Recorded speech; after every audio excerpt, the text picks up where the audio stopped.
La rentrée syndicale du syndicat national des magistrats du Gabon tenue le 5 janvier 2022 au Palais de justice de Libreville a permis aux juges affiliés au SINAMAG de dénoncer la mauvaise gouvernance qui se passerait au Gabon par les dirigeants de ce pays. Germain Guéman est là, président du SINAMAG.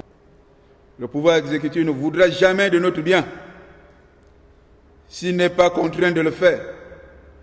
D'ailleurs, il ne souhaite le bien de personne, même pas de la population. Les membres du gouvernement ne sont là que pour défendre leurs propres intérêts.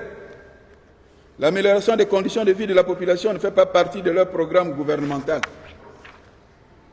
Voler, détourner, se servir à citer, s'enrichir au maximum, tel est le leitmotiv de nos dirigeants. Au cours de son assemblée générale, le syndicat national des magistrats du Gabon s'est interrogé sur les missions de la Commission nationale de lutte contre l'enrichissement illicite, étant donné que le Gabon recèlerait des présumés criminels financiers et des esprits malsains en liberté. Chaque gouvernement a à son sein des génies de la surfacturation, des détournements et de l'affairisme qui mettent en péril la réalisation des projets sociaux. Le financement de la route PK6 ou PK12 est une parfaite illustration. Ou alors ces fameux lampadaires et ambulances médicales achetées 50 fois le prix d'origine. D'où cette interrogation. À quoi sert véritablement la Commission nationale de la lutte contre l'enrichissement illicite quand la matérialité des détournements dans ce pays est frappante? Combien de ministres doit-on mettre en prison pour réaliser que ces gens-là, une fois nommés, ne pensent qu'à se servir et non servir le pays?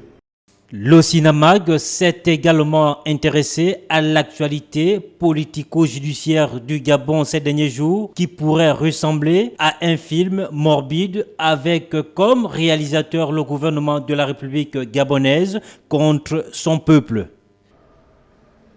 C'est par le biais des réseaux sociaux que nous découvrons que des gens venus au Gabon, comme de simples touristes, devenus des compatriotes, sont de véritables nababs dans leur pays d'origine. Pendant ce temps, c'est la population qui subit la tyrannie de son gouvernement par la coercition de ses mesures, par son acharnement à précariser coûte que coûte sa population, par l'augmentation des frais des tests PCR, pourtant pris en charge par le budget de l'État. Qu'est-ce que le peuple gabonais a fait pour mériter de pareils dirigeants?